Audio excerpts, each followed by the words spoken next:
This is Tada Subramaniam again here, and today I'm going to talk about a movie called as Inherit the Wind.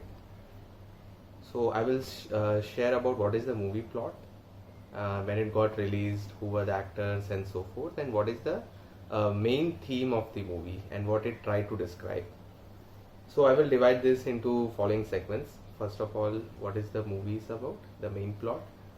Then the arguments, that is the stories which involved in it, and the final conclusion of what I thought of the movie as well and why you should watch it. So let's start with the main plot of the movie. So the movie is about a teacher actually who teaches Darwin theory of creation. So there are two theories which are very popular. One is the Darwin theory of evolution, and the other one is the in the Western countries, the other one is about creation, where God had created the man. So when he taught the Darwin theory of evolution, he was being prosecuted because it is against the law to teach Darwin theory of evolution. As strange it may sound to you, but this is what actually there was a law. I think I will also verify it, but there is a law which prohibits you to teach the children about Darwin theory of evolution or Darwinism. So this when I thought of it, it resonated very much with our country as well, where certain subjects are not being taught to the children, whereas the other parts of the history, for example, are conveniently omitted so that we never come to know about these things. So that is the first thought. It struck to me when I saw this movie, or when I heard the plot of this movie. So as the movie progresses, I became very enthralled by the overall premise of it, because on one hand you have the preachers of Bible who thought that if this theory of Darwin evolution is taught, then their existence comes into danger, because according to them that this will disregard their theory of that the earth being made in 7 days as per Bible. So they make a very harsh protest.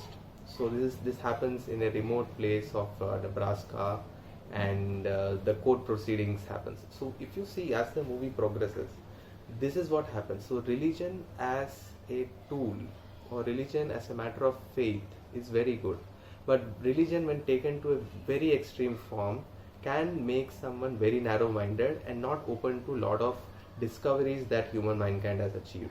And that is precisely what happens in the movie as well, because we see in the movie that the protesters, they disregard anything that does not conform to their beliefs. And this is what exactly happens when the prosecutor who defends the faith of the people also becomes so obsessed with the Bible thing that he considers himself as a messenger of God. So this is from the prosecution side, the people who support the Bible. Now let's take on to the other side, the one who is defending the teacher here. The teacher who was accused of teaching Darwin theory of evolution. So he is a man brilliantly acted by Mark Spencer. He is the person who tells or who urges people to be more open-minded. He does not explicitly says that he does not believe in God. We have no official confirmation of that in the movie, but we time and again we observe in the movie that he does not take everything that is mentioned or everything propagated in Bible, or as a matter of fact any religious book, to be to the truth. What his intention was, that he wants people to think.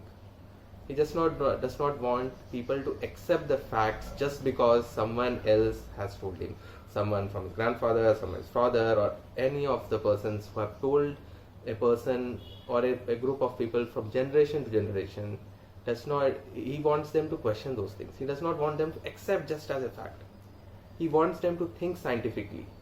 Of course, he went into the case as a lawyer of defending it, but the primary idea that he was defending was a man's right to think. So that was at stake. man's right to think was at stake. So, if a man cannot think, or if he is subjugated by certain rules of society, then how we as society will evolve? And this is very much prevalent in our country as well. So, if you want to have a thought-provoking movie, if you want to understand, uh, if you want to understand about how sentiments of a religion can take you far, I think you can definitely watch this movie. This movie is lots of dialogues. It's about uh, how you question the things about faith. How do you balance something as scientific logic against faith? So, several instances in the movie support this theory. For example, uh, the defense lawyer mentions that he brings out a lot of scientists to first of all tell the audience what the evolution really means, and to also prove his hypothesis that how the evolution of human beings actually came from scientific experts who are experts on their fields. One is from zoology, biology, and other fields, sociology, and other fields. But the prosecutor, in fact, the court disregards them as witnesses because they consider it not relevant to this case.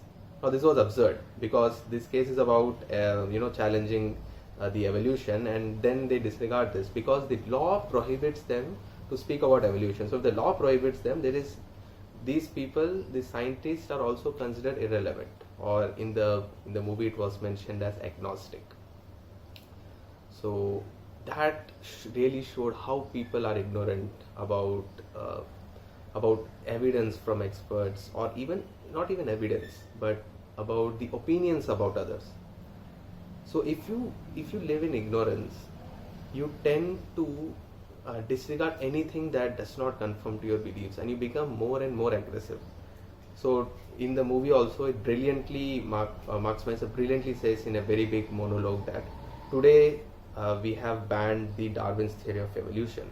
Tomorrow it is going to be some other religion's text that is going to be to be banned under the law, and even further, only one sect of religion's teachings should be mentioned in schools or in colleges. Other religions should be absolutely banned. That can be also come in law. There is no ending for it. And that is exactly the point that he wanted to drive. That if we allow this thing to happen today, this will segregate. This will actually expand to other things as well. And I thought of that and I said, yeah, he's right. He's absolutely correct. We must allow independent thinking. We must allow people to challenge the assumptions. Now, when we say challenge, does not mean mockery, but at least rational arguments. So, when I watched this movie, these thoughts had popped up into my mind, and I thought of sharing with you. So, if you are free, you can just watch in Amazon Prime or in any other thing. Just give it a try and let me know what you think of it. So, this is Tata Subramanian signing off. Thank you.